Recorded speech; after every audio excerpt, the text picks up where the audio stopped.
This is probably one of the most serene and peaceful places in all of the Joshua Tree area, and it's not very well known, and but as you can see, it's well traveled. People come up here all the time and enjoy a beautiful day. And look at the rock walls, the colors that we're seeing right now at golden hour as the sun's about to go down.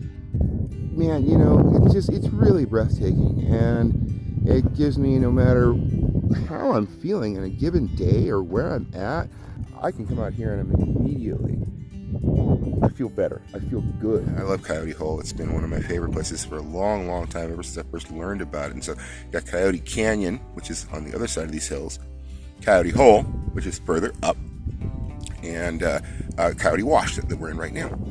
Hello, I'm AG Vasquez, and this is Maps and Legends. Come on down with me. I'm going to sit down here. So for generations, people have traveled through this area.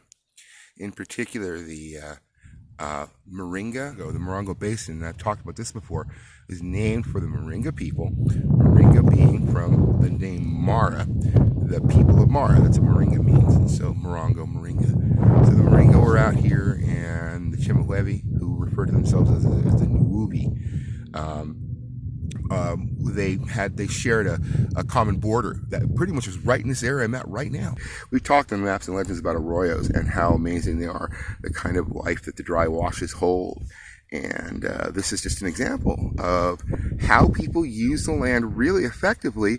Why grab a bunch of things, gather it, and walk back to where you're camped at when you can come? You've got a grinding area right here, a beautiful rock, a nice place to sit with your friends and your family that are hanging out getting your food together. And look, you walk a few feet, and here we are.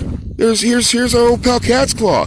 Over here, there's mesquite, and we've got jojoba, and we have a wide variety of all the plants that the desert peoples used right here in abundance. And I was telling my daughter when I was a kid, you know, and this shows you how old I am. Used to still be able to get milk delivered where I grew up in Redlands, and glass bottles. The milkman would come up in his white suit and he'd deliver the milk, and they deliver butter, and we'd go get eggs at the ranch nearby. We knew the family, the Arnott family. Everybody knew the Arnotts. We knew the Hamamuras who grew strawberries. We were really connected to the foods that we ate, the people that grew them, and the land that they came from. Just like we all love to come out here during the springtime, people would come out traditionally in the springtime as well. So they come out here to Coyote Hole, and you gather all the wonderful bounty that's out here. But the people before the Chemehuevi and before the Morongo peoples carved all these amazing glyphs. And if you look way up here, we can see some more. And they are really, really just spectacular. Petroglyphs are as Petra, meaning stone, and it's carved, you know, stone writing. It's written on the rock. If you look here, this is like kind of an unusual stone. Those are really complex and very beautiful designs, some of which resemble designs that are found in Utah and other parts of the Great Basin. The glyphs up here are faint and they're old. And over here are a few more on this rock, and you can see they're on the slope. We've seen glyphs on rock slopes up near Pioneer Town near here. And again, there's glyphs all throughout this region. There are geoglyphs, petroglyphs, and petroglyphs. Geoglyphs were the large glyphs on the ground, like the Blythe giant geoglyphs that represent the travels of the Creator on Earth. Petroglyphs represent the travels of the Creator through the cosmos. And pictoglyphs, which are colored and underground, usually in caves, will represent the travels of the Creator in the underworld. In the 1940s, a gentleman who lived in the area learned that they were, the county, let's have that impersonal, the county of San Bernardino was going to build a dam. I believe they called it a check dam. It wouldn't really hold water, but a check dam to control flooding. As the story goes, the area was getting prepared for a dam, and again, right across from the petroglyphs, which are right over there. And it was getting prepared for a dam, and a gentleman came and fought to have this the dam site stopped. These are the pilot holes that were used. They drilled holes in here and basically cored the rock, and then they would put dynamite apparently in there, and they would do that.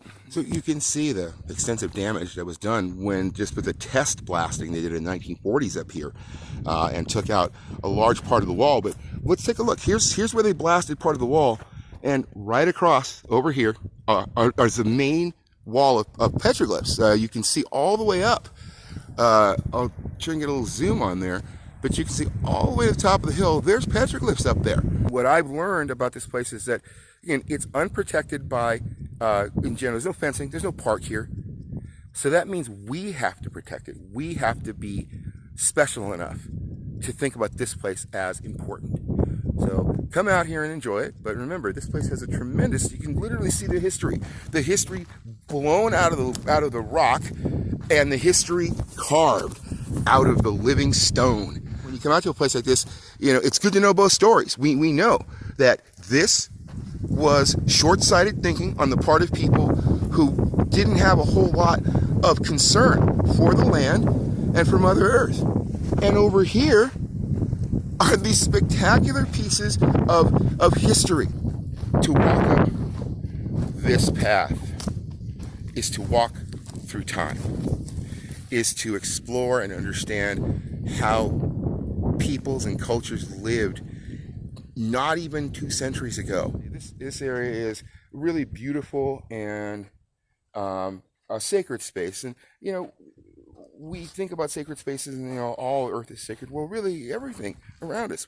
We're connected. If we're connected with everything, if we acknowledge that we are one with the cosmos, ourselves, and Mother Earth, and how can you not be? You know, the atom is but a part of the rock. That's one of the lessons I've gathered from the elders coming out here and being in places like this, is learning that really living a life that is connected is not so much about reviving old ways or going out and skinning your own rabbit. It's about living connected to everything around you and appreciating and respecting those connections. I'm AG Vasquez. Blessings.